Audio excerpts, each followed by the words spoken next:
Hey, it is Coach Jamila, and I just wanted to take a moment to make this video on a topic that is personal to my own experience and that I think will be helpful and useful to some of you ladies out there. Now, first of all, let me give you this caveat. This video is life after divorce, how and when you know you're ready to start a new relationship. And let me tell you who I'm speaking to.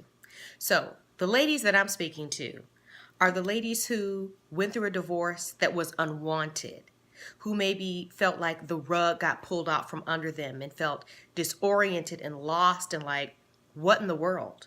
Who were perhaps married for over 10 years and are in their 30s now, single and maybe even childless, and kind of trying to figure out, well, who's going to change my light bulb? That's who I'm speaking to. If you got divorced and were like, I'm so glad he's gone and I'm good and this and that, that's good and great and fantastic for you, but that's not who I'm talking to. And so this video probably isn't going to be very useful or helpful to you. But if you're in the other category that I mentioned, which was my own personal experience, then I'm talking to you. Because when you go through an unwanted divorce, essentially life as you know it came to an end. It ceased. Your way of doing things, existing with another person, just stopped. Your life got flipped upside down. And here you were all of a sudden having to figure things out on your own. So when your marriage ends, you have to go through the process and the stages of grief. You have to grieve it. It's a loss.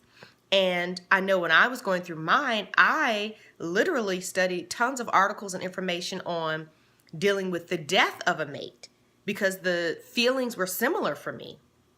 And I found that information to be very useful in helping me to heal and go through the grief process of the loss of that relationship. Good, bad, or indifferent, it's the life that you knew and it's gone. And so there's a measure of loss there.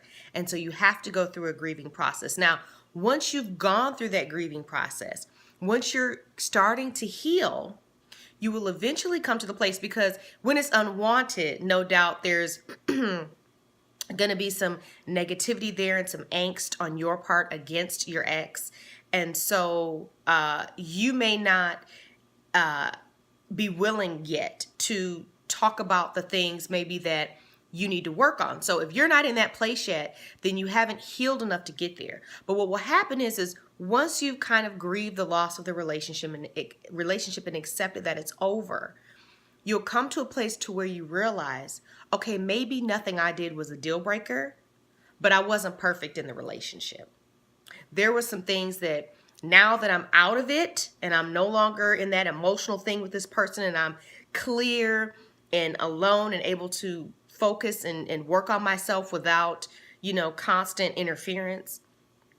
Now I can begin to analyze and examine those qualities and characteristics about myself that need to change, because we're all imperfect and we all have our own baggage. And especially if we get married young, sometimes we can get stuck in a dynamic with a person, and sometimes our growth can get stunted emotionally in certain ways, and we can kind of get stuck in a rut and not grow in certain areas that once we're no longer in that relationship, we're kind of able to see and now address. So like I said, you're through the healing process. You come to the place where finally you're healed enough to recognize and acknowledge that, hey, I wasn't perfect. Were your imperfections significant enough to warrant you being rewarded with an unwanted divorce? Absolutely not. Like I said, these are not deal-breaking flaws, but still things that are unattractive. And we all have things about us that are negative, that are ugly, that are unattractive, that we need to work on and change. And so one of the benefits of being single, now that you're out of that relationship, is you can work on yourself without any distractions. And so when you come to this place, what you will start to do is to think about those qualities, those traits, those characteristics, those things that you need to change and work on. And once you start to address and work on those qualities, then you will start to actually feel a level of happiness. And it's not something that has to take a long time.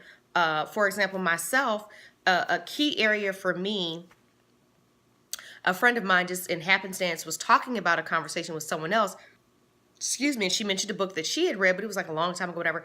And it was a book called Codependent No More. And I'm like, okay. And I read the book, and it's really, the author is basing it around her experience with alcoholics, but really it's a good book for anyone that has been with someone who maybe is kind of self-destructive, maybe not in a like some illegal way or some physically harmful way, but just doesn't make the best decisions. And so when you're with someone like that, it can create a dynamic where you can create this codependency. And so I found the book to be very enlightening, and it really helped me to understand how my behavior and how I was behaving in the relationship needed to change going forward. Because going forward, of course, you want to be in a normal, healthy, loving relationship. And if that hasn't been your experience, then you have to learn what that is. And that starts with you becoming the type of person that would be attractive to a normal person. And then understanding and knowing how to interact with that individual in a way that's not crazy, if that's the kind of relationship you're used to being in or that you've seen modeled even growing up. So in that book, I learned some things. There were some exercises and things I learned for myself that I was able to change very quickly, and it made me feel good. I felt this sense of empowerment and like this happiness and this thrilling, like, hey, I'm becoming a better person. So the process of addressing those things about you that need to change, those negative qualities, it's not some painful experience where you're like, oh, I have to go down and dredge up stuff I don't want. It's not like that at all. The process of self-improvement, of healing, really is, if you want to call it, but I would say really more, would be more like a self-improvement, self-development, taking yourself to the next level, growing, because the result is positive. You're becoming a better person. I don't know. The process it's not like that. It's just, for me, it wasn't. And even if it is a little bit painful, so what? It's like exercise. If you want to change your body, you're going to be sore. But so what? You're not going to care when you're rocking your size 27 skinny jeans looking good. You're going to be like, I could care less that my quads are burning right now. Okay? So the result is what you want to focus on. And the result is, of course, that loving relationship that you've imagined or dreamed about or wish you could have had, but it wasn't, what it was. So if you're in that place where you're identifying and you're working on yourself and you're trying to develop better qualities and characteristics just to be a better woman, period, not just to be more attractive to the right man or whatever, but you should want to be better, period, just because you deserve to be the best version of yourself.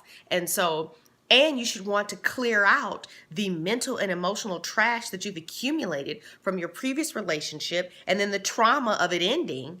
All that stuff has got to be packed up and put on the curb, as it were. And so going through that process of cleaning it up and cleaning it out is a good thing. It's freeing. It's opening you up for so much possibility and positivity to come into your life. And so once you're in this phase, okay, and you're working on yourself and you're developing these qualities and characteristics, then you start to see what it is that you are bringing to the table when it comes to a relationship. Because one of the things that a lot of times we can get fixated on is what we want in a mate or what we're looking for from a future husband. And the question is, okay, so you got Prince Charming on paper, but are you a princess or what? Or what is it? What do you like to live with? What do you like to get along with? So this is what I'm saying is, so if you want to grow and upgrade and be with someone who brings out the best in you and who loves you in the right way, who has no concept of abuse or anything in that realm, if that's the kind of relationship that you want, but you've never had it, well, then you've got to figure it out, because that person want someone like them that doesn't have all those issues. So are either one of you perfect? Absolutely not. But let's face it, I've said in another video, there are varying degrees of dysfunction, and there is no reason why you have to be with somebody who's just as or more dysfunctional than you, unless you just want that. But if you've already lived that and you're like, no thanks, this is the process you have to go through in order to move forward. You have to grow and become a better person if you want to be with a better person who more encompasses the qualities that you desire to have in your life and in a relationship with a marriage mate, the person you're going to spend the rest of your life with. So anyway, once you've kind of gotten to this phase, you're working on yourself, you're developing these qualities, you want to make a list. You want to make a list of all of the qualities that you are looking for in a future mate. And why? Because this helps you to start to get clear on what it is that you're looking for and on what you want. And the list, give yourself a few pages in your journal to keep adding to it, because you'll keep adding to it, and then read over it every day, because that way when you are presented with an opportunity or someone comes into your life, you're very quickly going to recognize whether or not this person's going to work for you.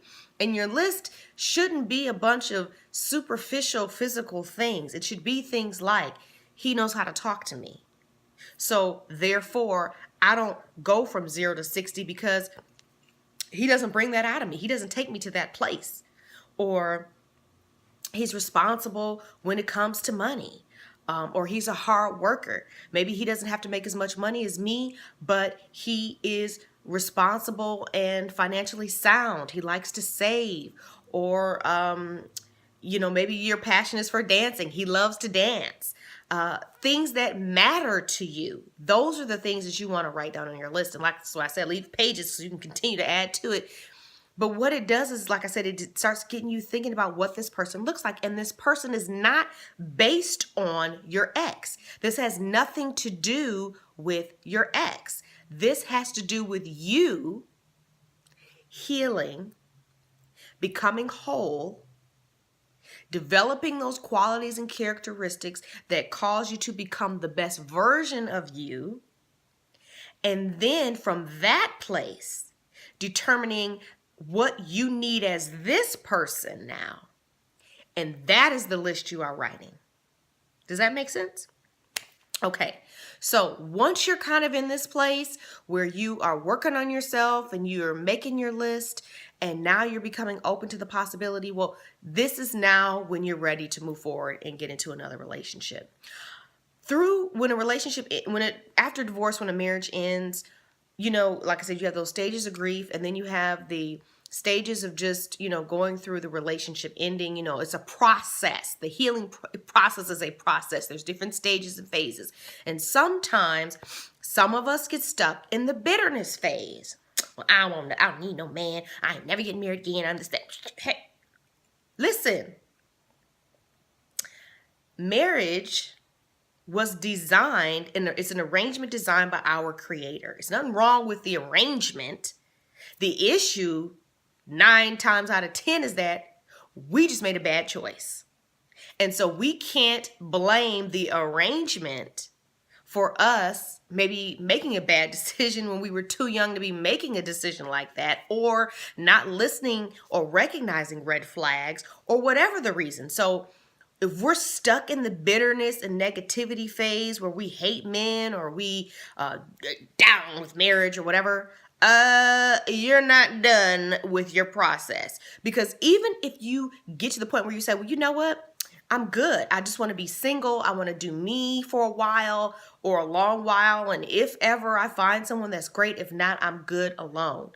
That's fine. If that's where you come to at the conclusion of the process.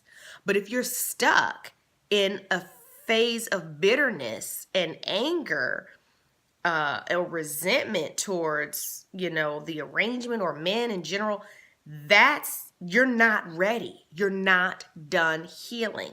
And it could be that how the marriage ended or what took place in the marriage was so huge and traumatic that you're still hurting and you haven't finished grieving, and maybe you need more time to heal. Nothing wrong with that. Take it. Take all the time that you need. The last thing you want to do is jump out of one relationship and get into another and bring all your baggage and nonsense into the next one and sabotage it.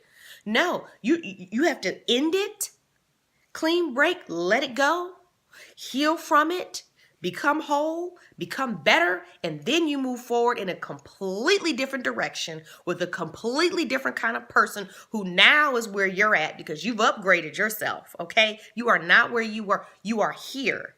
And so the next person you're going to be with is going to meet you where you have grown to. You understand what I'm saying? And so that's why it has nothing to do with your ex. Your job is not to look for somebody that's better than your ex because, hey, you've lived with this person for X amount of years. You know all their flaws and bad qualities. So it's not going to be that hard to find someone who simply just doesn't have those bad qualities. But that person may not be the right person for you version 2.0 or 3.0. But if you haven't upgraded to version 2.0 or 3.0, then yeah, you're going to stay down here and you're just making lateral moves. And you're going to eventually have the same problems because you haven't addressed your baggage and your only standard is your ex. No, your ex has nothing to do with it. This is about you.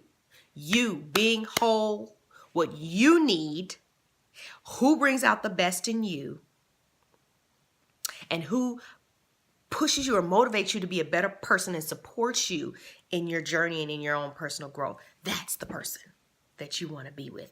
And so, like I said, if you're stuck in the bitterness and negativity stage, you're not ready yet. And you just need to take a little bit more time to heal and work on yourself, because until you have healed enough to where the pain is not so acute, you won't be able to focus on yourself because if you're still hurting, you can't look at yourself and truthfully and honestly examine where you're wrong or where you may need to make mistakes or have issues that need to be addressed. You're just not there yet. And so if you're not there yet, then you're not really ready, because if you're not there yet, then that means you can't do the work and you haven't done the work on yourself, the inner self. And so, and that has to happen first before you can move forward and expect to truly be successful. Now, these are not absolutes. There's always exceptions, blah, blah, blah, yakety smackety. But I'm just sharing with you from my own personal experience, what I've seen in others' relationships. And so, sure, we can learn, from trial and error and whatnot, or we can learn from others' experiences. And so that's why I made this video, because I just wanted to share this with you so that if you are that woman who, has recently been divorced, who is feeling that sense of disorientation, that emotional bus, Mack truck has just rolled over your heart and you're crushed. And it may not feel like it right now, but there absolutely is light at the end of the tunnel. I know for me, I was married very young. I was married for almost a decade and a half. And after my divorce, I was devastated. But I did thrust myself into this process of self-improvement and really working on developing those qualities and characteristics that just to be a better woman, period, like I mentioned. And believe it or not, just 18 months after my divorce was final, I was married to the love of my life. Yes. And we had 2 beautiful sons. My first son is deceased. I've done a video on that. But we have my second son who's thriving, just the joy of my life. And of course, he's my only child. I didn't have children in my previous relationship. And let me add this in. My experience with divorce is different because I did not have children with my ex. And so I was able to make a clean break from him and not have any communication with him at all as I went through this process. Now, maybe a little over 2 years later, I finally got to the place to where I was able to forgive him, and we were able to make peace. And so now there's nothing negative between us. But it took all that time, for me to get to that point. And, but I was able to do that because we had nothing connecting us. If you have children with your ex, honestly, I can't imagine what that's like, because you have to continue to stay in contact with him, and you guys have to keep everything positive and above board for the sake of your children, having a good relationship with each parent. And so I can't speak to you on that. And so, you know, I don't know that this video would be useful to you, because really, like I said, I'm talking to women who have had similar circumstances to me. And I didn't have children, you know, in my first relationship. So if you do, I hope that maybe you can extrapolate or pull some points from this that you might find useful. But really, speaking to my circumstances and situation, I didn't have that. And I know that that would be something that would have made things a whole lot harder. And I don't know that I would have come to the place of healing and growth as quickly as I was able to, because I was, you know, like I said, cut off completely, no distractions or anything like that. But no matter how long it takes, when you're going through it, you may literally not see light at the end of the tunnel. It may be dark and painful and sad, but trust me, there is light at the end of the tunnel. And how quickly you get through the tunnel all depends on you doing the work on you and becoming the best version of you, healed and whole. And so that is my wish for you. Now, I am a coach, a transformation coach. I do help women who have had this similar experience to navigate through this process and prepare themselves for the next relationship. So if that's something that you would like help with, feel free to visit my website at coachjamila.com. Check it out, fill out the contact me form, and we can schedule a time to talk and see if we would be a good fit, if I could be of help or service to you. So I want to thank you for watching. Please subscribe to my channel. And if you have any comments, feel free to comment below. I'm not really interested in anybody's negative feedback. You know, that's not really why I'm here.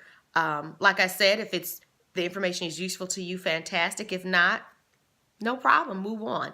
But if it is helpful to you, or if you have any questions that you have for me, you can DM me, you can comment, or you could, you know, like I said, reach out to me through my website. I am here to be a source of positive and encouragement, and letting you know that you're not alone in your pain. Things will get better, and you can do it. It's not going to be easy, but you can do it, and you can have the life that you have always dreamed of, the relationship that you have always dreamed of. All right, so you guys take care. I'll be seeing you around.